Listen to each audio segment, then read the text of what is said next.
Our trek into this legendary series continues with Ninja Gaiden 2, The Dark Sword of Chaos. While very similar to the first game in structure, the sequel does boast a variety of new features. I would argue the biggest new addition is the Shadow Clones. You can have up to 2 Shadow Clones that will follow behind Ryu and mimic his inputs. That even counts for the Ninpo techniques. You'll see later with some bosses, the damage output when these Shadow Clones are also throwing Ninpo is insane. Slash your way across the rooftops until you find yourself on street level. A few more enemies will stand in your way, but then you'll find yourself on the stage 1 boss. Pretty simple boss. I kind of just utilize my Shadow Clones to do the work for me. Get up close, throw all my Ninpo, shreds through his life bar, take the hit, and then just let my Shadow Clones finish the job. He really only has the one attack where he'll charge forward. If you do want to avoid it, you just have to cling to a wall. After the boss is defeated, Ryu hears a mysterious voice behind him. He turns around and finds what looks like an 80s action star lurking in the alley. He tells us where to go to find Irene. Ryu asks who he is, but the mysterious man just pulls out the gat.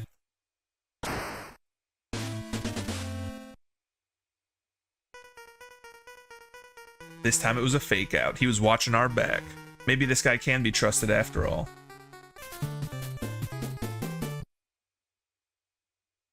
Stage 2 begins with us on a train heading to the Tower of Laja. Never knew how to pronounce that, but that's how I'm going to pronounce it.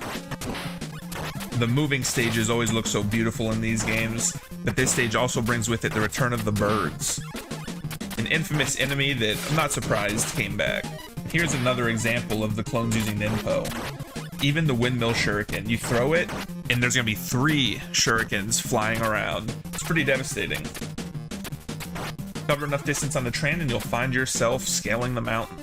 Here's a showcase of another new feature, the wind. The wind will actually change direction and affect Hayabusa. This can be very detrimental when you're trying to jump. Jump with the wind and you'll get a boost, jump against the wind and you'll go pretty much nowhere. You have to contend with the wind as strongmen throw boulders at you. Be cautious and wait for the wind to be pushing with you, and go for the jump. Slash through a few more enemies, cling to this wall, make your way down. Once you make it to this ladder over here, you're on to the stage 2 boss. This boss is very simple. You just want the fire wheel, you want to stand under him, and have you and your clone throw fireballs at him. Does big damage, and all he does in retaliation is throw spiders. Now once you're out of Ninpo, you can cling to this wall over on this lower portion, and the spiders won't really be able to reach you. My jump fell short there because the wind is still a factor against the boss.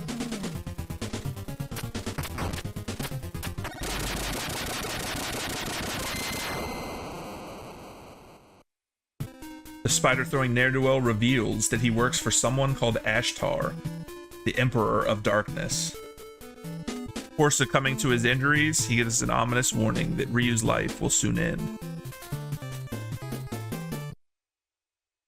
They knew that panoramic view in the first game was iconic, so we're already treated to another one in the sequel.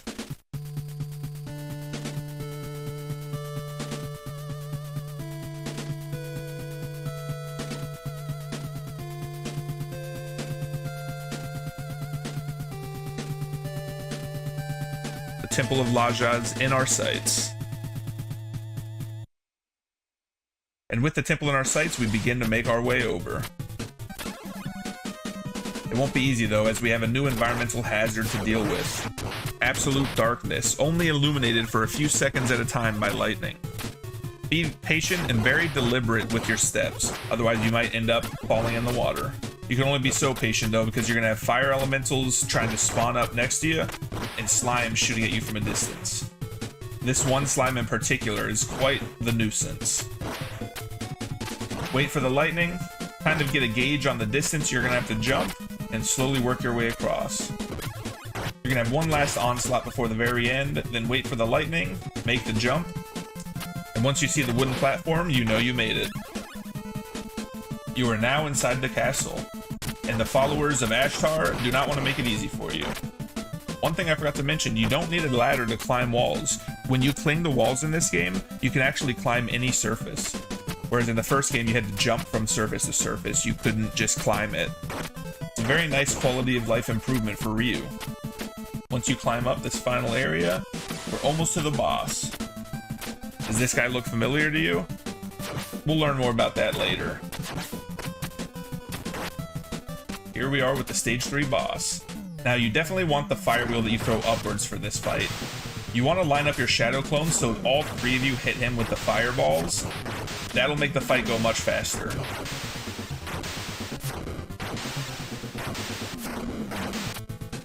I did a poor job of it, so I'm stuck doing it the old-fashioned way. If you're stuck doing it the old-fashioned way, work your way to the right, jump across, and then let your shadow clone hit him.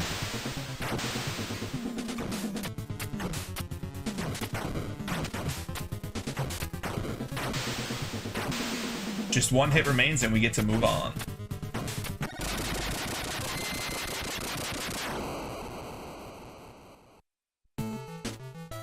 After defeating the boss, Ryu finds himself face to face with Irene.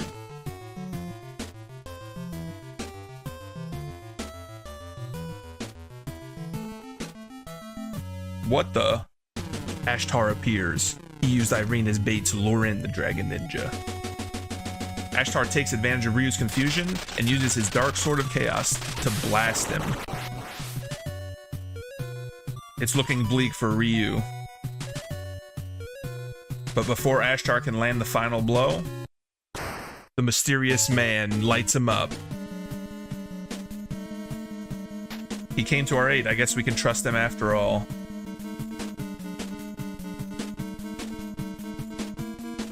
Ashtar takes Irene and flees into the maze of darkness.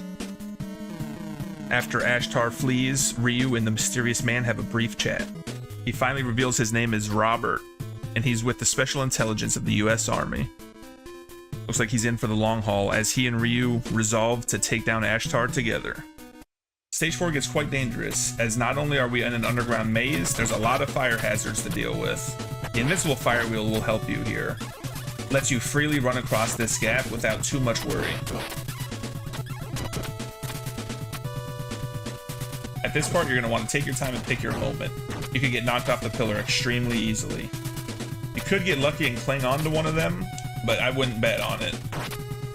My particular favorite thing to use here is the windmill shuriken, as when it's orbiting, it keeps you pretty safe. We traded out the fire for water. The flow of the water actually affects your movement. When it's flowing against you, you're going to be moving really slow, and when it's flowing with you, you're going to be moving real fast. Although I guess you didn't need me to tell you that. There's a neat trick you can do here. You jump across, and then come back, the bird will respawn, and you can use it to jump you up to the second platform. Lets you skip going down underneath. Windmill shuriken, my beloved, keeps us safe. Take care of that bird and that psycho with a knife, and you'll find yourself climbing down in no time. You have a lot of water to contend with, and the pumpkin heads are back from the first game. Once you've gotten past them, though, you're on the boss. It's a pretty simple fight. You have to hit it in the head up where the water's coming down from.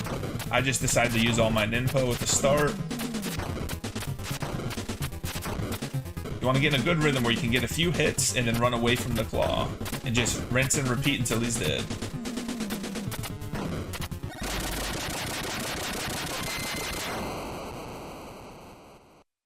After the boss is defeated, Ashtar appears to Ryu and beckons him to come out and fight, otherwise he'll kill Irene. With Irene in imminent danger yet again, Ryu is determined to save her.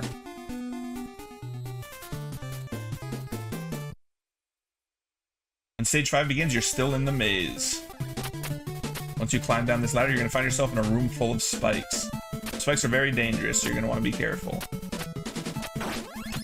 Once you navigate past all the enemies and spikes, you'll find yourself outside yet again. As Ryu rushes to Irene's aid, we get to see Ashtar begin the ceremony.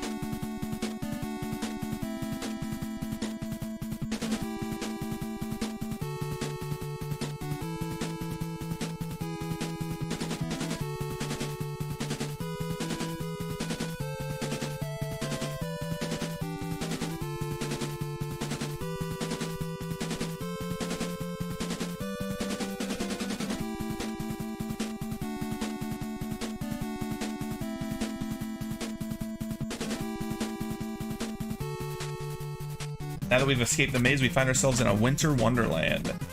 And by that, I mean it's not really much of a wonderland. I'm sure you could guess that this game has had a lot of environmental hazards, and this stage's particular hazard is slipping and sliding. Be very careful to stop your momentum with jumps, otherwise you might just slide straight off. These goons really don't want you to get to Ashtar. They're going to be coming at you from every angle. Use the skills you've learned up to this point to get through. Slip and slide your way across these gaps, and you'll find yourself finally able to confront Ashtar.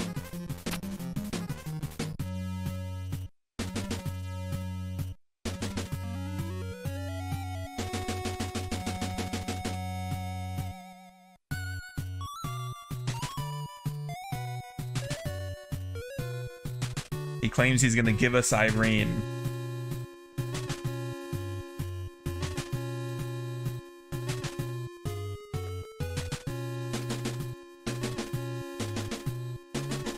To my genuine surprise, he actually stabs Irene with the Sword of Chaos.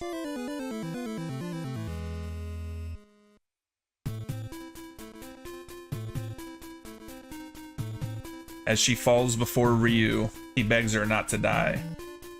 In a brutal scene for the NES's standards, we see Irene's blood dripping from the dark sword. Robert shows up to assist us yet again and notices that they got Irene.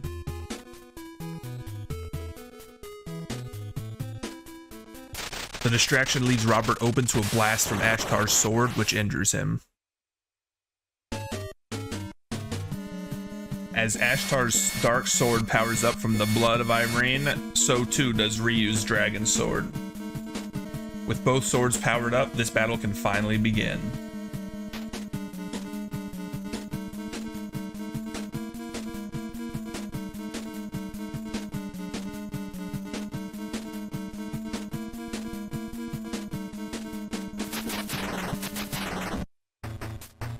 Utilize your shadow clones and Ninpo, and Ashtar's health will be depleted before you know it. You just gotta watch out for his fireballs, and then retaliate after he sends them out. 2 or 3 cycles of this, and he'll be done.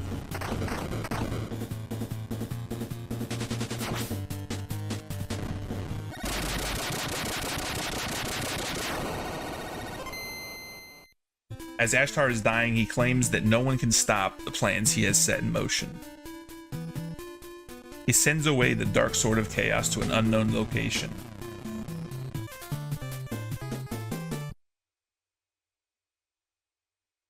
Ryu's next plan of action is to check on Irene, who is gravely injured. She informs Ryu that there's an altar not far from here and he must go there and destroy it.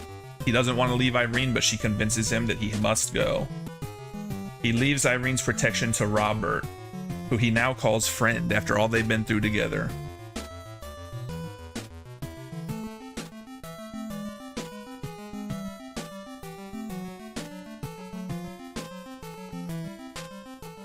Stage 6 begins with us running through some more underground caverns in search of this altar. Nothing of too much note happens in these underground caverns. Just work your way through as you have been, and you'll be treated to yet another panoramic view of a temple in the distance.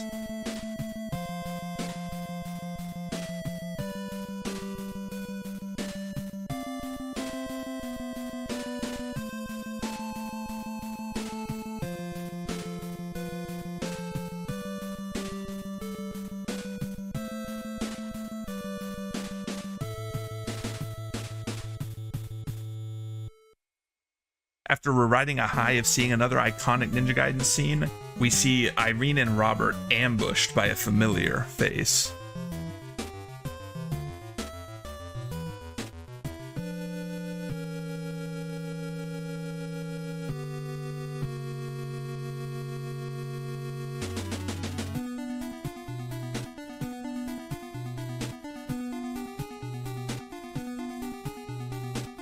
Irene recognizes the entity, but of course Robert has no idea.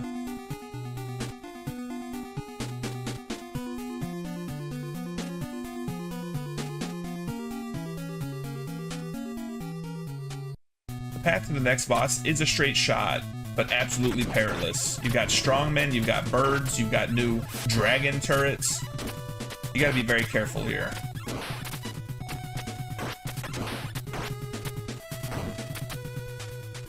The boss is yet another familiar face.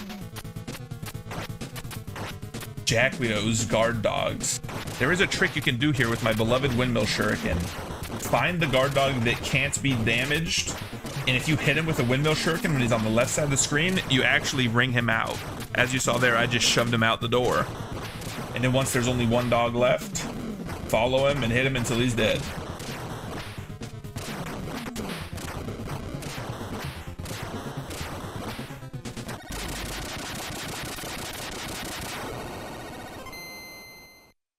Just as Ryu realizes he's fought those creatures before, Robert makes an appearance. He informs Ryu that he was barely able to escape, but they got Irene.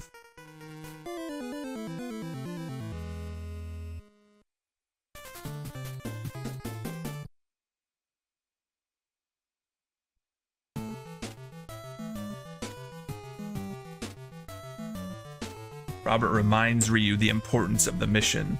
If the Gate of Darkness is opened, all will be lost.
The name Robert T. Sturgeon is still whispered amongst Ninja Clan circles worldwide, even to this very day. He truly did live up to the phrase, be always brave. With Robert staying behind to watch our back, the final act begins. It's not Ryu's first rodeo. You guys know what to do at this point. Work your way through the temple, and as you do, you're treated to one last view of the legendary Robert T. Sturgeon.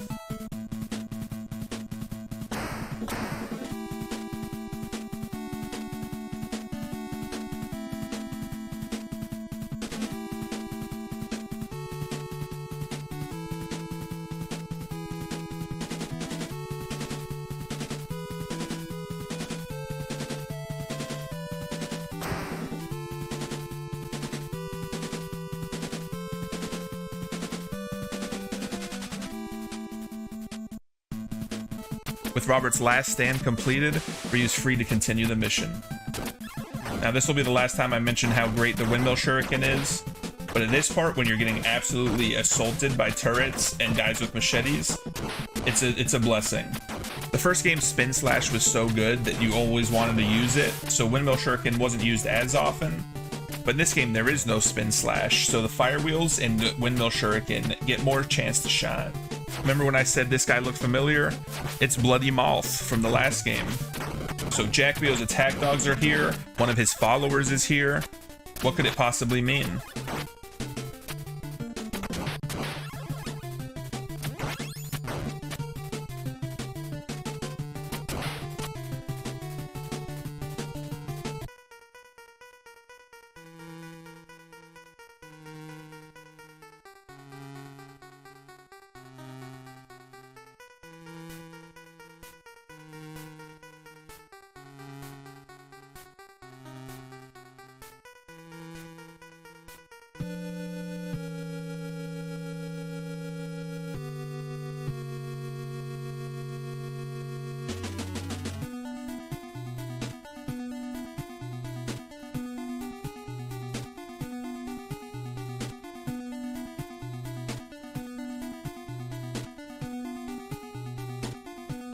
The thorn in our side from the first game, Jacquio, has returned.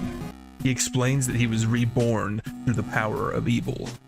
Jacquio, of course, intends to use the Dark Sword of Chaos to open the Gate of Darkness. And with a famous Jacquio laugh, the fight is about to begin.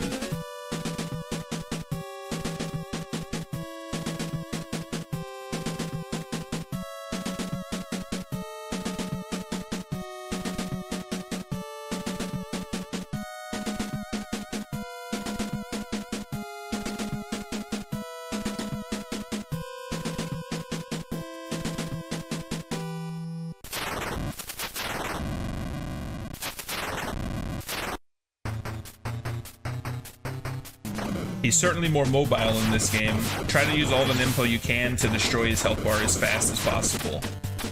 He can be hard to hit with your sword.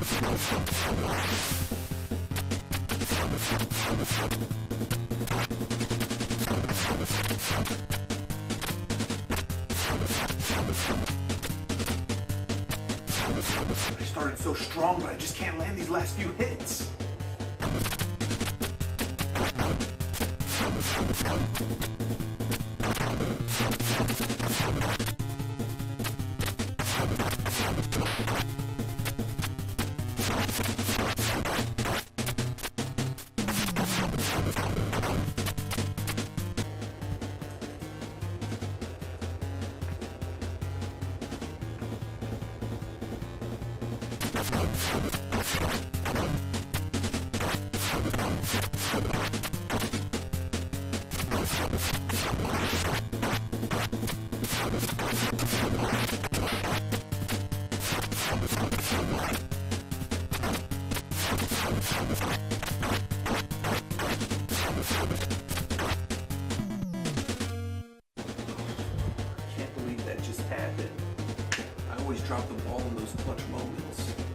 Indeed. Your skills have improved, but you tend to lose focus when you're on the back foot. Now let's see what it looks like if you don't waste all your Nimpo and botch it terribly.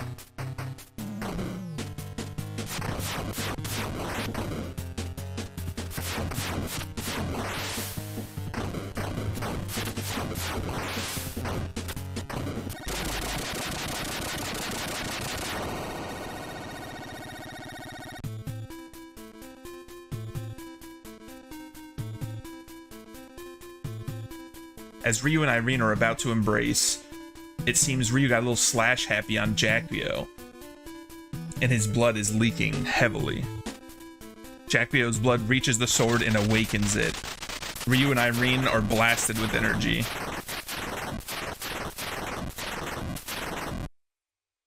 It's too much for an already injured Irene to take. As she falls and Ryu holds her, the gates are opened.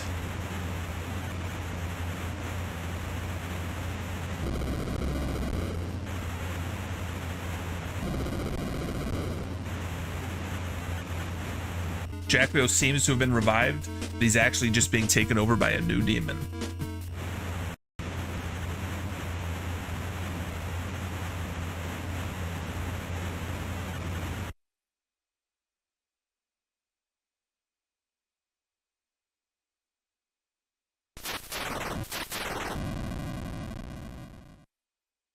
Do a little jump when you get close to the head to set up your shadow clones and bombard it with fire. It did not even stand a chance.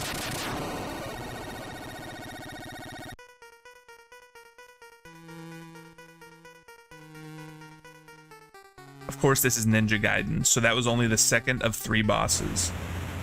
The wall collapses in on itself and forms yet another demon.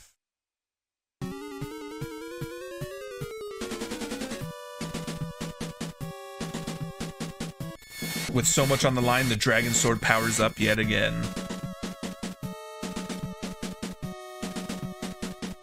Ryu's strength is bolstered, and he enters battle with this demon.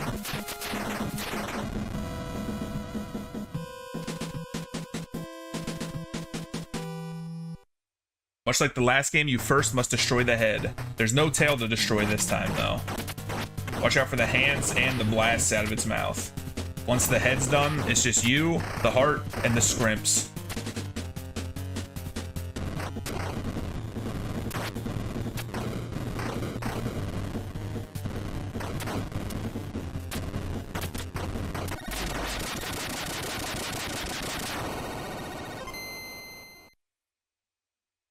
Dark Sword of Chaos is destroyed, and the gate is closed. Ryu Hayabusa was successful yet again. But at what cost?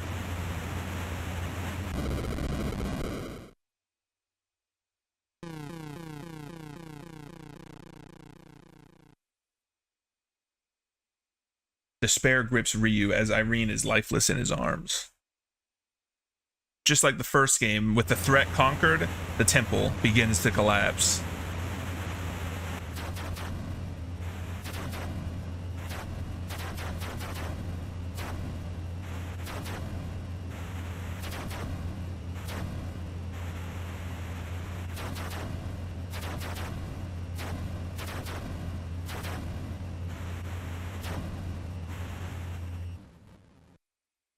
Ryu stands watching, but this time it is not joyous.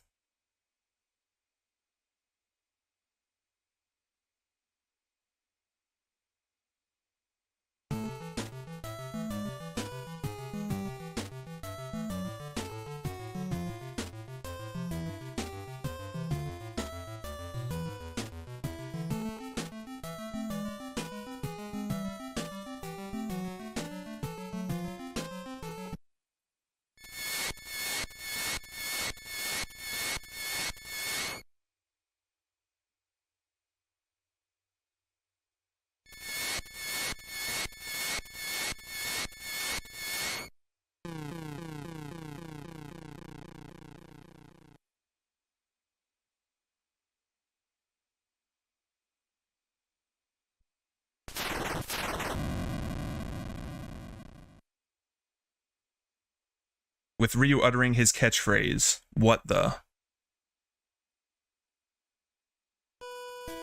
Irene is revived.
So we do get a happy ending after all, as the sun sets on this entry in Ninja Gaiden.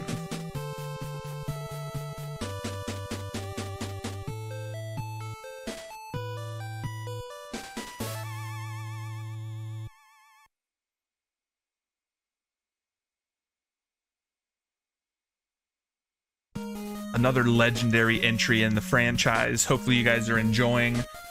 Ragebound is so close, like a week away. I cannot believe it. I'm so excited. Thank you guys so much for tuning in. Look forward to the full playthrough of Ninja Gaiden 2 instead of this abridged version, which will be going up shortly. I'll leave you guys be, but I will see you again in Ninja Gaiden 3, The Ancient Ship of Doom.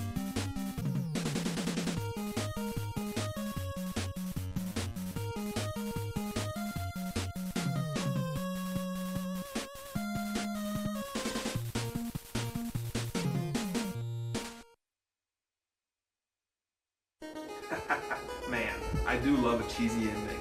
So what's next? I once told you that persistence was the key to your success, as opposed to perfection. Yeah. But this time, you're going to need a bit of both. Persistence and perfection? What's that supposed to mean?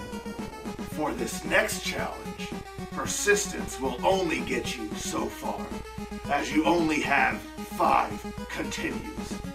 Therefore, your skills will have to be at their peak in order to succeed.